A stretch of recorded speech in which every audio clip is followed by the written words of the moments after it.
Welcome to The Eye Opener. I'm your host, Michael Lewis. New breakthrough cases among runaway Texas Democrats are raising questions on the efficacy of the vaccines. In Congress, some Democrats take the rumor of Trump becoming Speaker of the House very seriously. They just can't deny the former president's popularity. Two of the richest men in the world, George Soros and Bill Gates, bought out a COVID-19 testing company. What are they planning? And did you know that in addition to America's intellectual property, the CCP has been stealing our farmland?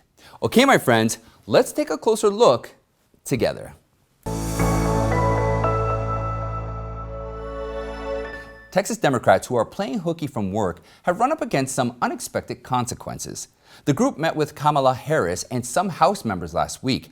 However, 6 of them tested positive for the virus afterward. In addition to strongly rejecting the GOP-backed election reform bill, the group also passed the virus to the White House with breakthrough cases. Breakthrough cases refer to infections in fully vaccinated people. Drew Hamill, a spokesman for House Speaker Nancy Pelosi, said one of her aides tested positive along with an unnamed White House official. Both have been vaccinated. We can't say for certain, but even the kind of push from the White House for people to get vaccinated, it's very likely that all the Democrats have been vaccinated. If this is the case and 6 of them tested positive, the breakthrough rate is a whopping 10%. This raises some serious questions. It makes you wonder, how reliable is the testing? Or how effective are the vaccines? White House Press Secretary Jen Psaki was certainly challenged by the fact, and she claimed, "This is another reminder of the efficacy of the vaccines.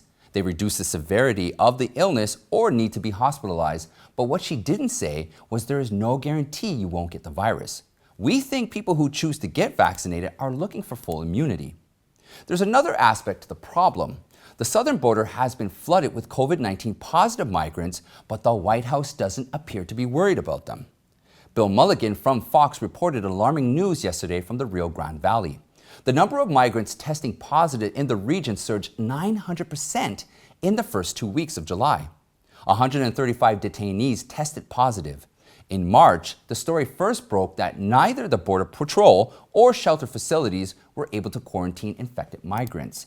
They were going to get on a bus or airplane and travel further into the country. What was happening in the first 2 weeks of July across the country? The Biden administration doubled down its effort to boost vaccination rates. Some vaccination troops were going door to door in local communities. In one North Carolina county, a pilot vaccination on-demand campaign allowed residents to get the shot in a mobile vaccination unit right away if they agreed. On the one hand, the White House says the pandemic is among the unvaccinated. On the other, you have an unvaccinated, travel-free positive influx constantly spreading the virus to all parts of the country. How could the pandemic end? And on the other front, George Soros and Bill Gates, 2 globalist billionaires, have teamed up to dominate and profit from the COVID industry. On July 19th, a consortium backed by Soros' Open Society Foundation and the Bill and Melinda Gates Foundation announced the launch of Global Access Health, a social enterprise offering affordable state-of-the-art medical technologies. At first glance, this appears very philanthropic, but on closer examination, we see that the 2 tycoons are on a quest to make COVID-19 vaccinations ubiquitous. One of the consortium's first move was to buy out a COVID-19 testing company, Melugin. Founded about 2 decades ago by Paul Davis and his son, Melugin worked for the Gates Foundation and established Advanced Rapid Diagnostics in 2016. With Big Pharma incapable of focusing on third world countries as the demand for tests and vaccines is still high in the developed countries, the acquisition of Melugin advances the globalist goal to hit the whole world. More tests equal more people getting vaccinated. Soros made his name by providing massive funding to left-wing politicians. During the 2020 election cycle, Soros' super PAC poured in more than $70 million to fund leftist groups working to defeat Republicans. The Democracy Alliance, a network of millionaire and billionaire donors with Soros as co-founder, mapped out $275 million in spending to oust President Donald Trump in the last presidential election. With respect to former president, do you remember the idea that Trump could become Speaker of the House in 2022? It gained some traction not because Trump was interested in running for a House seat, but because the Speaker does not have to be an elected member of Congress. It can be anyone whom the majority of the House chooses. Apparently, Trump is more interested in making another presidential run. He commented on the idea saying, "That's so interesting." However, Democrats took it seriously.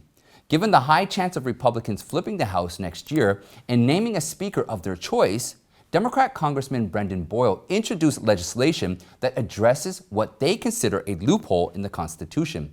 The bill will mandate the speaker be an elected member in Congress. Boyle said the Speaker of the U.S. House is second in the United States presidential line of success. That Donald Trump's name would even be tossed around as a potential speaker in the People's House would serve as an alarm bell. Nonetheless, this novel idea underscores the strong wish that many have for Trump to make a return to public office sooner rather than later. Democrats can't dismiss Trump's popularity. We all know the Chinese Communist Party has been persecuting Tibetans, Christians, and Uyghurs in China. Yet there's one group that has not received enough attention for the CCP's inhumane treatment, the Falun Gong group.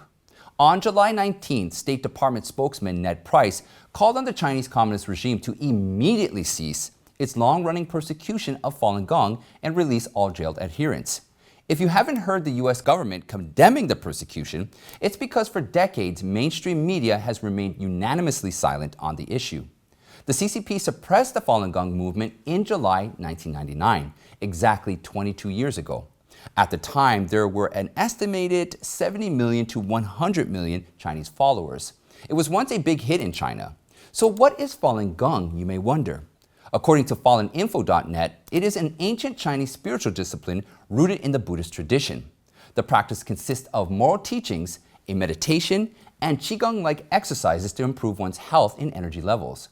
Prior to the dramatic change in the political winds that saw the practice persecuted, Falun Gong enjoyed recognition and acclaim in the country. So why in 1999 did the regime begin to violently target Falun Gong? As you can imagine, the CCP cannot tolerate an ideology outside of communist control. Falun Gong was too popular, and most critically, its principles are incompatible with CCP doctrine. As a result, practitioners over the past 2 decades have become targets of imprisonment, slave labor, torture, and the cruelest, forced organ harvesting. In 2016, investigative journalist Ethan Gutman, along with human rights lawyer David Mattis and former Canadian Member of Parliament David Kilgour, published a shocking report on organ harvesting in China. They concluded Falun Gong practitioners are the primary source of organs, and the CCP is performing 60,000 to 100,000 transplants per year. Now, if we add those numbers up from these approximately 700 hospitals, what you will find is you get a number that's pretty striking. About 60,000 transplants per year in China. But there's a problem with that number. You know, we happen to know that there are some hospitals, and especially one of them pops out, Tianjin Central Hospital. Now, that hospital happens to have 500 beds. These are 500 beds dedicated to transplant patients. Now, they are claiming that they have an occupancy rate well over 100%. There's a 20 to 30-day stay recovery after your transplant. That means that these 500 beds represent about 5,000 transplants. 5,000 transplants from one single hospital. We start looking at some of these other big boys, and we come up to much more extraordinary numbers.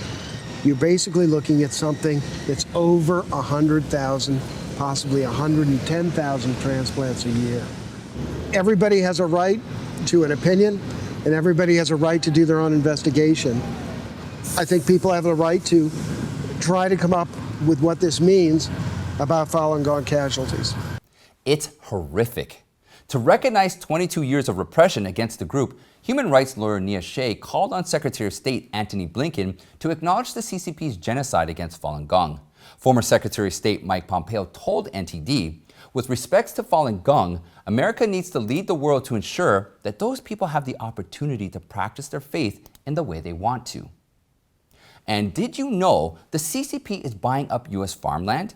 And we also have news from Russell County, Virginia on a transgender policy in schools. But before we continue, I want to take a quick second to ask all my friends watching and the live chat family to please take a moment to hit the like button. Subscribe if you haven't already, but most importantly, share this video. I'm depending on you, my friends, and the power of word of mouth to spread the truth. We cannot depend on YouTube to do this. Also, to support the Eye Opener team, please donate to the show or purchase a mug that matters. You can find the link in the description below, and your support, as always, is greatly appreciated. Salute. There's another big issue that the media has been particularly silent about. We all know that the CCP has been stealing intellectual property in America, but did you know they're also stealing land?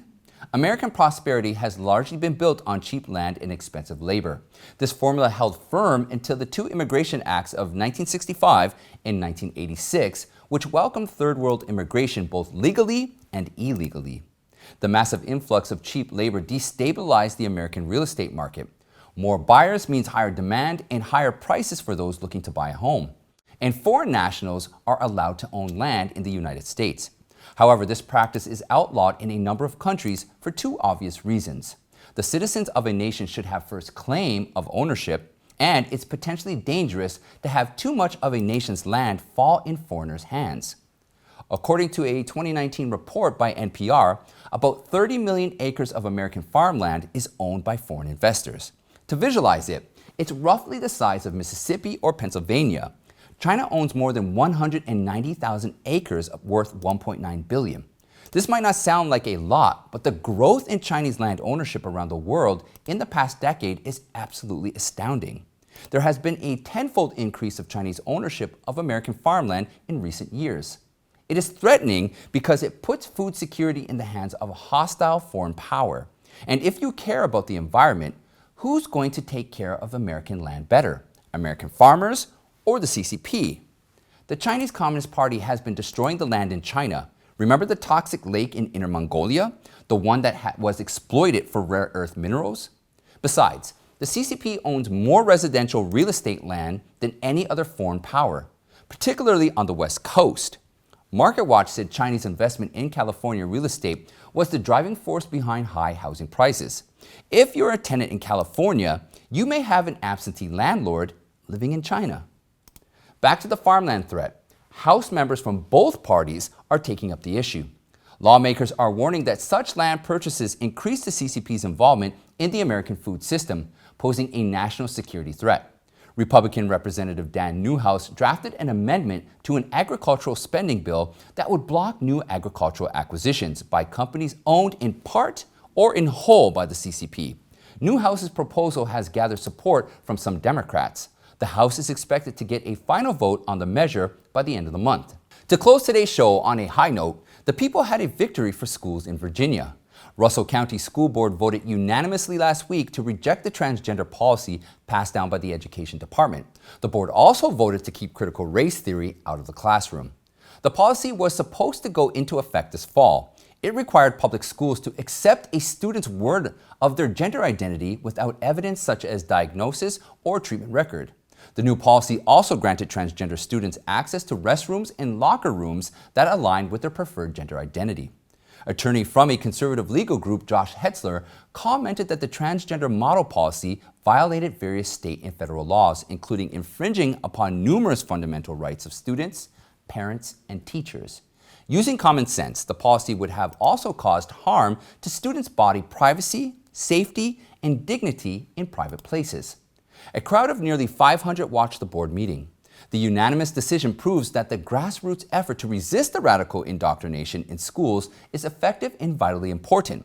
One school board member, Bob Gibson, whose children attend public school in Russell County, said, "Every child should be provided with a safe place where they can grow and learn without fear of any political ideology that's out of sync with the community's values." We hope Russell County residents' win will inspire other parts of the country where the voice of the people is needed. And that's it for today, my friends. Check out this playlist right here for more eye-opening content. You can join me in the Eye Opener Telegram chat room and follow me on Newmaker, Gab, Parler, and Getter. Don't forget, please sign up to that email list so that we can stay in touch. I'd like to thank you all, and I'll see you next time.